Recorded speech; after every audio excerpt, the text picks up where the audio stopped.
அனைவருக்கும் வணக்கம். தமிழ்நாடு சட்டமன்ற தேர்தல் கருத்து கணிப்பு முடிவுகளோட சீரீஸை தான் தொடர்ந்து பார்த்துட்டு இருக்கோம். எஸ்ஐஆர் மூலமா பல லட்சம் வாக்குகள் தமிழ்நாட்டில் நீக்கப்பட்டிருக்கு. அதை பத்தின ஒரு பிரீஃபான வீடியோவை கூடிய விரைவில் அப்லோட் பண்றேன். இந்த வீடியோல நம்ம பார்க்க இருப்பது த so called political analyst and கருத்து கணிப்பாளர் அப்படின்னு சொல்லிக்கொண்டு அந்த போர்வையில அழைத்து கொண்டிருக்கின்ற ஒரு அரசியல் விமர்சகரை பத்தி தான். அண்ட் அவருடைய பல ப்ரெடிக்ஷன்ஸ் தப்பா போயிருக்கு. நிறைய பேர் என்னோட ட்விட்டர் டிஎம்ல கேட்டுட்டு இருந்தாங்க, அவர் இப்படி சொல்றாரு, தாவேகா வெற்றி பெறாதுன்னு சொல்றாரு, எந்த தொகுதியிலையும் வெற்றி பெறாதுன்னு சொல்றாரு, தாவேகாவுக்கு பலம் இல்லைன்னு சொல்றாரு அப்படின்னு சொல்லிட்டு கேட்டுட்டு இருந்தீங்க. ஸோ அவங்களுக்காக தான் இந்த வீடியோ. முதல்ல இந்த ரவீந்திரன் துரைசாமி அப்படின்ற நபர் யாரு, ஏன் இவருக்கு மோதிரசாமி அதாவது ரிங்கு துரைசாமி அப்படின்னு பேர் வந்தது அப்படின்றத இந்த வீடியோவோட இறுதியில சொல்றேன். முதல்ல அவர் சொன்ன ப்ரெடிக்ஷன்ஸ்லாம் நடந்திருக்கா அப்படின்றத பார்த்துட்டு வந்துடலாம். இவர் முதல்ல சொன்ன ப்ரெடிக்ஷன் 2017 பை எலெக்ஷன் ஆர்கே நகர், முதலமைச்சர் ஜெயலலிதா அவர்கள் இறந்ததுக்கு அப்புறம் அந்த பை எலெக்ஷன். அந்த தேர்தலில் அதிமுக, திமுக, டிடிவி தினகரன் அவர்கள் அப்படின்னு சொல்லிட்டு ஒரு மும்முனை போட்டி நிலவுச்சு. நாம் தமிழர் பாஜகவை சேர்த்துக்கிட்டோம்னா அது பலமுனை போட்டி. ஸோ அப்போ இவர் சொன்ன ப்ரெடிக்ஷன் என்ன அப்படின்னு நம்ம பார்க்கும்போது, டிடிவி தினகரன் 4வது இடம் போய் தோல்வி அடைவார் அப்படின்னு தான் இவர் சொன்னாரு. ஆனா தேர்தல் முடிவுகள்ல டிடிவி தினகரன் அவர்கள் 50% வாக்குகளை பெற்று வெற்றி பெற்றார். ஸோ இது one of the first prediction இந்த ரவீந்திரன் துரைசாமி என்ற நபரோடது. 2வது ப்ரெடிக்ஷன் இவர் சொன்னது 2019 நாடாளுமன்ற தேர்தலில் தமிழ்நாட்டில் என்டிஏ கூட்டணி, அதிமுக தலைமையிலான கூட்டணி குறைஞ்சபட்சம் 8 to 10 தொகுதிகளில் வெற்றி பெறும் அப்படின்னு சொன்னாரு. கடைசியில தேர்தல் முடிவுகள்ல அந்த கூட்டணி தேனி நாடாளுமன்ற தொகுதியில மட்டும்தான் வெற்றி பெற்றது, பல கட்ட இழுபறிக்கு பிறகு. அடுத்து 3வதா சொன்ன இவரோட ப்ரெடிக்ஷன் என்ன அப்படின்னா, ரஜினிகாந்த் அவர்கள் அரசியலுக்கு வருவார், 50% வாக்குகளை பெறுவார் அப்படின்னு சொன்னார். இப்போ விஜய் அவர்கள் அரசியலுக்கு வந்ததுல இருந்து இவர் சொல்ற விஷயம் என்ன, அவர் அன்டெஸ்டட் நாட் ப்ரூவன். அதுக்கப்புறம் அவர் தேர்தல்ல நிக்கவே இல்லை, அதுக்குள்ள அவருக்கு எப்படி இவ்வளவு வாக்கு சதவீதம் அப்படின்னு நீங்களாம் கிளைம் பண்றீங்க அப்படின்னு சொல்லிட்டு எல்லா கருத்து கணிப்பாளர்களையும் அவர் வசைபாடிட்டு இருந்தாரு அவருடைய வீடியோக்கள். ஸோ அவர் மட்டும் எப்படி அப்ப சொன்னாரு, ரஜினிகாந்த் அவர்கள் கட்சி ஆரம்பிக்கிறதுக்கு முன்னாடியே 50% வாக்குன்னு சொல்லிட்டு அன்ப்ரூவன் நான் டெஸ்டட் ரஜினிகாந்த் அவர்களுக்கு எப்படி அவர் இவ்வளவு பர்சன்டேஜ் கொடுத்தாரு? நியாயமான கேள்வி தானே. நான் ஒரு அரசியல் சார்பற்ற ஒரு கருத்து கணிப்பாளரா அவருக்கு இந்த கேள்வியை கேட்கிறேன். உண்மையா, நேர்மையா, நியாயமான ஒரு மனிதராக அவர் இருந்தாரு அப்படின்னா இதுக்கெல்லாம் பதில் சொல்லணும். அடுத்தது வேலூர் பை எலெக்ஷன் 2019. ஸோ அப்ப அதிமுக, திமுக அப்படின்னு சொல்லிட்டு இருமுனை போட்டி நிலவுச்சு. அதுல ஏடிஎம்கே வெற்றி பெறும் அப்படின்னு சொன்னாரு. கடைசியில திமுக வெற்றி பெற்றது. அதற்கு பிறகு வந்த உள்ளாட்சி தேர்தலையும் ஏடிஎம்கே தான் வெற்றி பெறும் அப்படின்னு சொல்லிட்டு அவர் தன்னுடைய கருத்து தெரிவிச்சிருந்தாரு. பட் உள்ளாட்சி தேர்தலில் வெற்றி பெற்றது திமுக. ஸோ தொடர்ந்து தன்னுடைய பொய்யான ப்ரெடிக்ஷன் மூலமா அவர் ஃபெயில் ஆகிட்டே வந்துட்டு இருக்காரு. ஆனா கேட்டீங்கன்னா 80% நான் கரெக்டா சொல்லியிருக்கேன் அப்படின்னு சொல்லிட்டு ஒரு ஃபேக்கான ஒரு ப்ரொஜெக்ஷனை சொல்லிட்டு இருக்காரு. நீங்க அவருடைய எல்லா கருத்து கணிப்பு அண்ட் அவருடைய ப்ரெடிக்ஷன்ஸ் எல்லாத்தையும் நீங்க பாத்தீங்கன்னா எதுலையுமே ஒரு கிரெடிபிலிட்டி இருக்காது. மோரார்லெஸ் அதுல ஒரு ஜாதி, மதம் அப்படின்னு சொல்லிட்டு ஒரு கலவரத்தை தூண்டுற மாதிரியே பேசி கொண்டிருக்கின்ற ஒரு நபர். அவர் RSS சேர்ந்தவர் அப்படின்றத அவரே பலமுறை சொல்லிட்டு இருக்காரு. RSS இயக்கத்துக்கு ஆதரவாகவோ அல்லது எதிர்ப்பாகவோ நான் செயல்படுகின்ற ஒரு ஆள் கிடையாது. பட் அவர் அதை சொல்லியே மத காழ்ப்புணர்ச்சியை ஏற்படுத்திட்டு இருக்காரு தமிழ்நாட்டுல அவருடைய வீடியோக்கள் மூலமா. சோ அடுத்து இவரோட ப்ரெடிக்ஷன் 2021 திமுக கூட்டணி வெற்றி பெறும். ஆனா 8 அல்லது 9 சீட்டு தான் கூடுதலா உங்களுக்கு கிடைக்கும். அதாவது மெஜாரிட்டிக்கு 118 கிடைக்கணும். அதை விட ஒரு 8 அல்லது 9 சீட்டு தான் வருவாங்க. ஒரு இழுபறியா தான் இருக்கும். சிங்கிள் மெஜாரிட்டி டிஎம்கே வாங்காது அப்படின்னு சொன்னாரு. பட் டிஎம்கே 133 தொகுதிகளில் வெற்றி பெற்று சிங்கிள் மெஜாரிட்டி வாங்கி அந்த கூட்டணி 159 தொகுதிகளில் வெற்றி பெற்றது. காங்கிரஸ், சிபிஐ, சிபிஎம், விசிகா அப்படின்ற இந்த கூட்டணி கட்சிகள் இணைந்து 159 தொகுதிகளில் வெற்றி பெற்றாங்க. ஸோ இங்கேயும் அவரோட ப்ரெடிக்ஷன் மண்ணோடு மண்ணா போயிடுச்சு. அடுத்து இவரோட ப்ரெடிக்ஷன் 2024 இப்ப நடந்துச்சுல நாடாளுமன்ற தேர்தல், அதுல பாஜக 280 தொகுதிகளுக்கு மேல வெற்றி பெறும், அது 300 வரைக்கும் போலாம் அப்படின்னு சொன்னாரு. கடைசியில பாஜக வெற்றி பெற்றது 240, தனி மெஜாரிட்டி கூட வாங்க முடியல. இந்த ப்ரெடிக்ஷன்ல அவர் அடிபட்டுட்டாரு. அதுக்கப்புறம் அண்ணாமலை அவர்கள் கோயம்புத்தூர்ல கண்டெஸ்ட் பண்ணாரு. மிகப்பெரிய மீடியா பாப்புலாரிட்டி அவருக்கு இருந்தது. அண்ட் நிறைய சர்வேஸ் அவர் வின் பண்ணுவாரு அப்படின்லாம் சொன்னாங்க. பட் நான் சொன்னேன் he will finish by 2. 2வது இடத்துக்கு தான் அவர் வருவாரு. அதிமுக பெரிய அளவுக்கு ஸ்பாய்லர் ரோலை பிளே பண்ணும் அப்படின்னு சொன்னா அது மாதிரிதான் தேர்தல் முடிவு வந்துச்சு. அவர் 2வது இடம் வந்தாரு. அதிமுக 3வது டெபாசிட்டை ரீடைன் பண்ணிச்சு அண்ட் தோல்வி அடைஞ்சாரு. ஆனா இவரோட ப்ரெடிக்ஷன் என்ன அப்படின்னு பார்த்தோம்னா, அண்ணாமலை அவர்கள் மிகப்பெரிய வாக்கு சதவீத வித்தியாசத்துல வெற்றி பெறுவார் அப்படின்னு சொன்னாரு.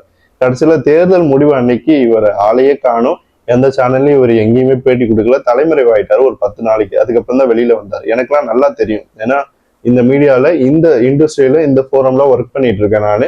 ஸோ இந்த மாதிரியான பர்சன்ஸோட ஆக்டிவிட்டிஸ் எனக்கு நல்லாவே தெரியும். அந்த தேர்தல் முடிவுகள் அப்போ இவர் வெளியே வரல அண்ட் அதை பத்தி யாரும் கொஸ்டினும் எழுப்பல.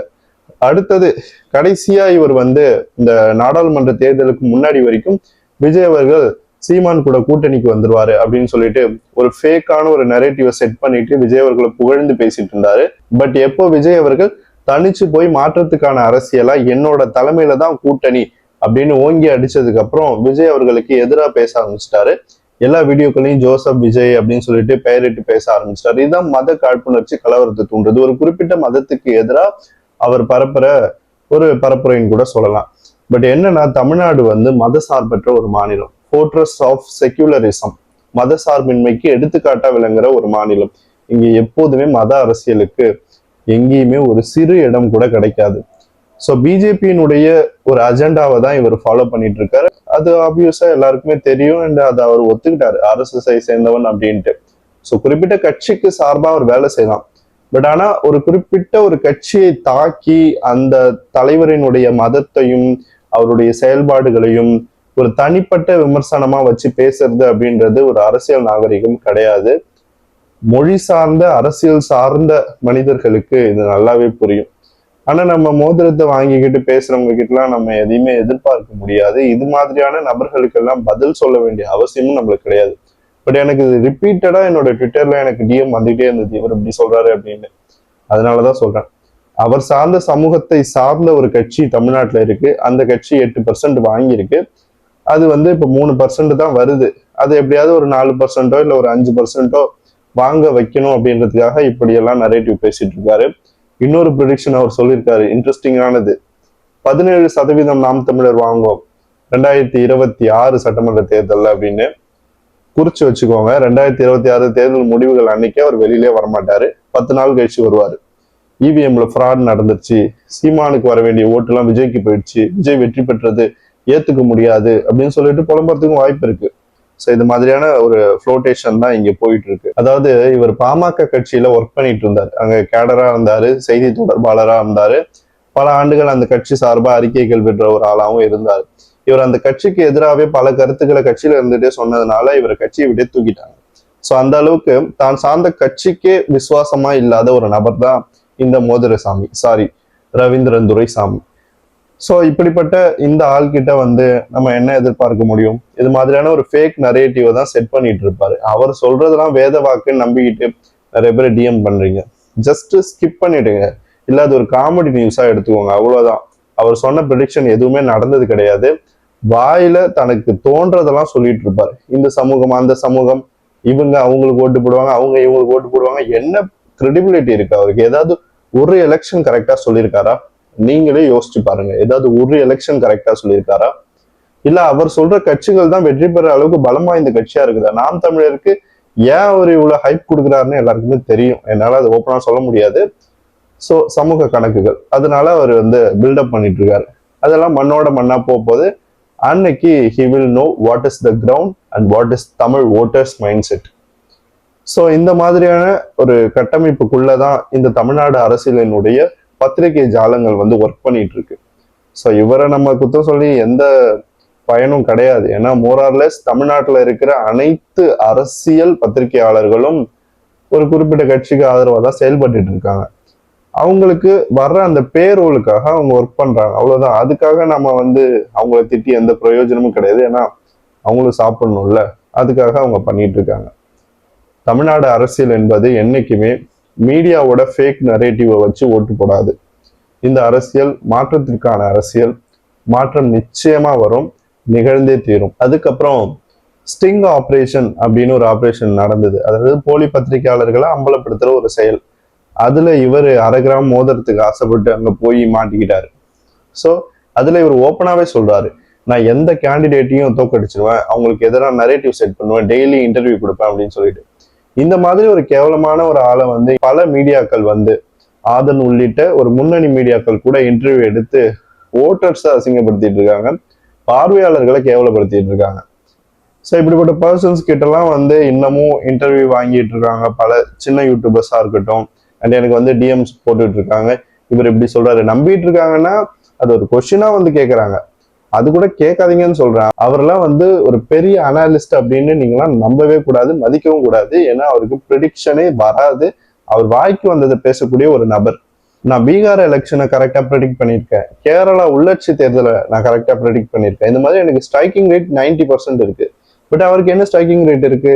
ஏதாவது ப்ரூஃப் இருக்கா? அவரோட ட்விட்டர் ஐடியில இது வரைக்கும் அவர் எதுவுமே போஸ்ட் பண்ணது கிடையாது, எல்லாமே வாய்ஜாலங்கள் தான். ஸோ இது மாதிரியான நபர்கள் எல்லாம் லெஃப்ட் ஹேண்ட்ல டீல் பண்ணிட்டு விட்டுடணும். ஸோ இவங்களோட நரேட்டிவ்லாம் 2026 தேர்தல் முடிவுகள் அப்போ உடை தெரியப்படும்.